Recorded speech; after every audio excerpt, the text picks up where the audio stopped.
Hey everybody, welcome to a quick little show here this morning on Angling Arrows. I am just going to install a lift assist shack on my double skidoo trailer. There's a few videos of these online with the installations and they're not that uncommon, but I've got to say I haven't seen too many around here in Newfoundland. I guess they do exist, but none of my buddies have them. So I just thought I'd just show you that they are available, and it makes loading your sleds or ATVs onto a double tilt trailer something that's possible to do by yourself. Because if not, you need someone to hold up the trailer when you're loading your sleds on. Either that or you have to prop it up. These things are not real heavy, but you can't do this. You can't hold this up by yourself and load your sled. So these shocks will keep it in that position so you can load it. So that's not ideal, trying to hold that up yourself. It's quite inconvenient actually. But anyway, I picked up this part here into Ashford Trailer Sales in Mount Pearl here. It's 40 bucks for the kit. It comes with a shock, it comes with your 2 mounting brackets, and as well it comes with the 6 required self-tapping screws.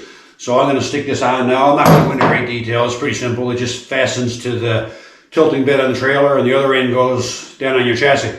So we're going to do that, and as well I'm going to install these Walker Evans gas charged shocks on my 2009 Polaris switchback.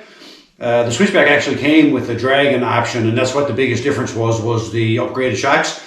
So anyway, we'll stick in this trailer shock and then we'll do the sled. So I've got the trailer jacked up now in the tilted position. What you have to do is, right here is your pivot point. You have to measure 25 inches, seems to be the best location up here. And this is where your top bracket will mount. Then you put the trailer in the closed position and you put the other bracket, the length of your closed shock, for you measure from your 25 here to the position where your shock will be closed. I'll show you that in just a second. So then this bracket will go right here on the edge of your trailer.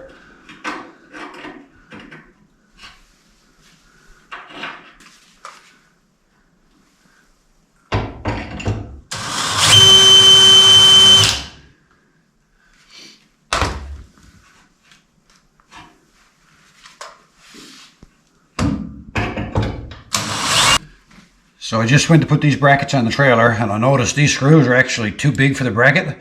They are self-tapping, so I could probably force them through the bracket, but really it just makes it more difficult to put them on. As long as they're tight in the trailer, a little bit of play on this will be okay. So I'm just going to drill these holes out a little bit bigger. They came with the kit, so I guess they should fit, but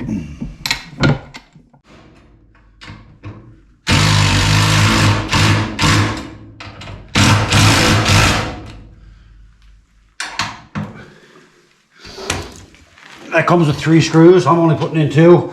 There's no way. That's not a life safety issue or anything. It's just a lift assist. So as you can see, the bracket is up here.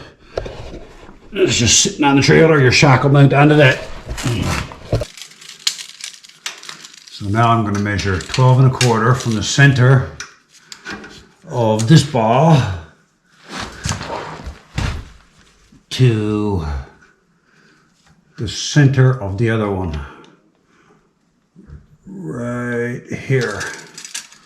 Put a mark. So this bracket right here is actually going to hit the trailer right here. So I'm just going to get the mini grinder and I'm just going to cut off this very little corner here. I could move this ahead to here and it wouldn't be an issue, but then I'd have to move this one, and I don't have a whole lot of self-tapping screws left. So I'm just going to trim this off right here.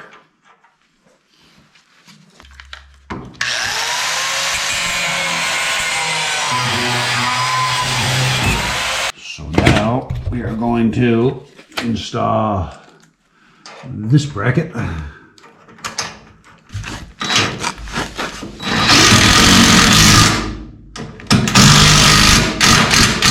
Don't over tighten those. So that's what it looks like here. Got one bracket here, got the other bracket up here.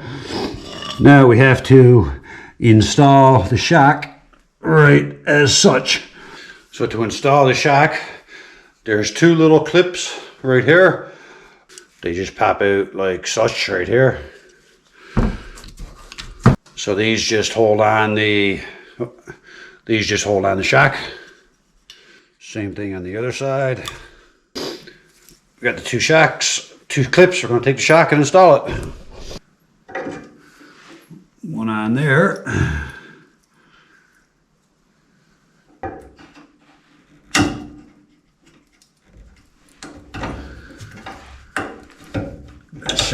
Shock is back in place. That'll keep that from coming off.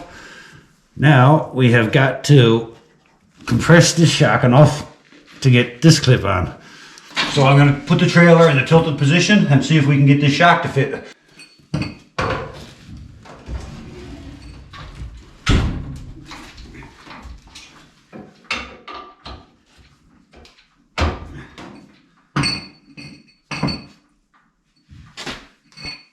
Prop that up there.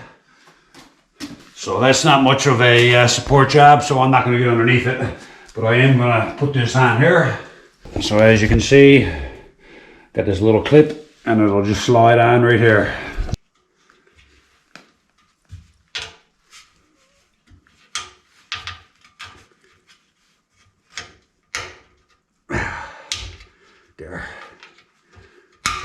There. And that locked nicely in place, and that'll keep that on there. So the big test now before my SD card fills is taking that support into the trailer and see if it stays up. So let's see if the pin fits. Locking pin fits, I can secure that. When you want to open it, it should be a simple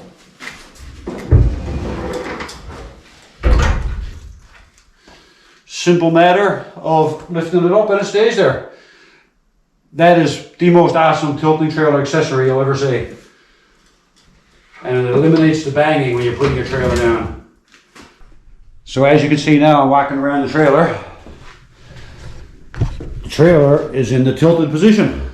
So there's no need to hold it. You can drive your sleds up on it. And theoretically, when your sleds go on, this should go down.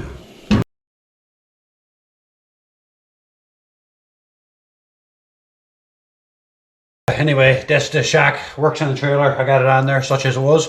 But the reason you're all watching this video is to see why it's the worst installation ever. Well, let's count the drill bits and find out. I'm going to change my drill bit here. The old one there is not very sharp. Make this a lot easier.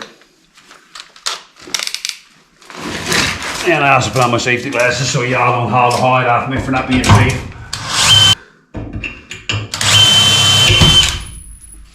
And there goes my drill bit.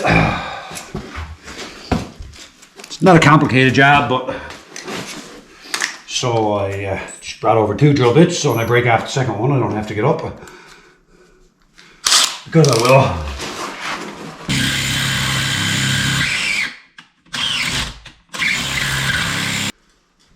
And it eliminates the banging when you're putting your trailer down.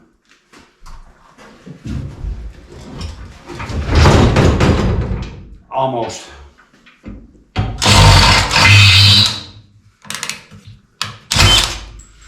There goes another drill bit. That's two. There goes my GoPro.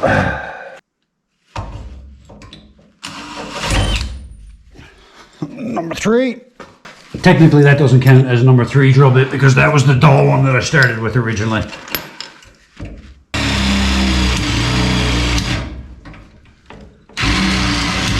The unfortunate thing about self-tapping drill bits is they don't work very good the second time. That's legitimately number 4. Well, for sakes.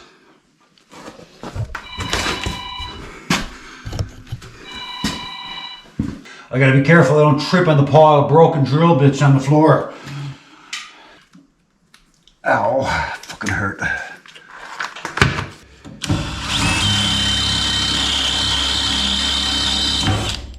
Like seriously? What the f?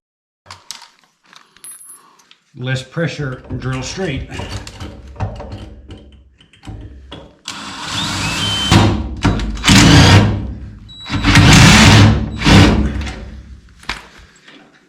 don't understand sometimes things. This is not supposed to be a real difficult.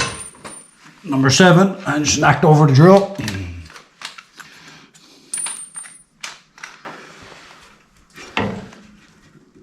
Oh, we're good.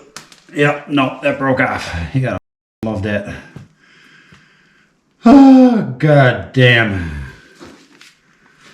Just broke off the self-tapping screw.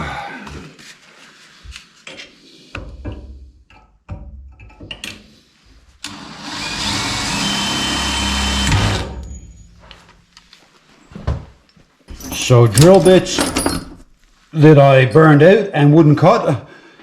1, 2, 3, 4, 5.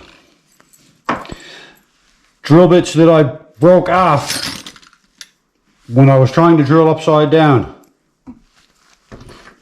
1, 2, 3, 4, 5, 6, 7, 8, 9. So that is a total of 14 drill bits. And if you don't believe I broke off 9, here is the other half of all those. But it works.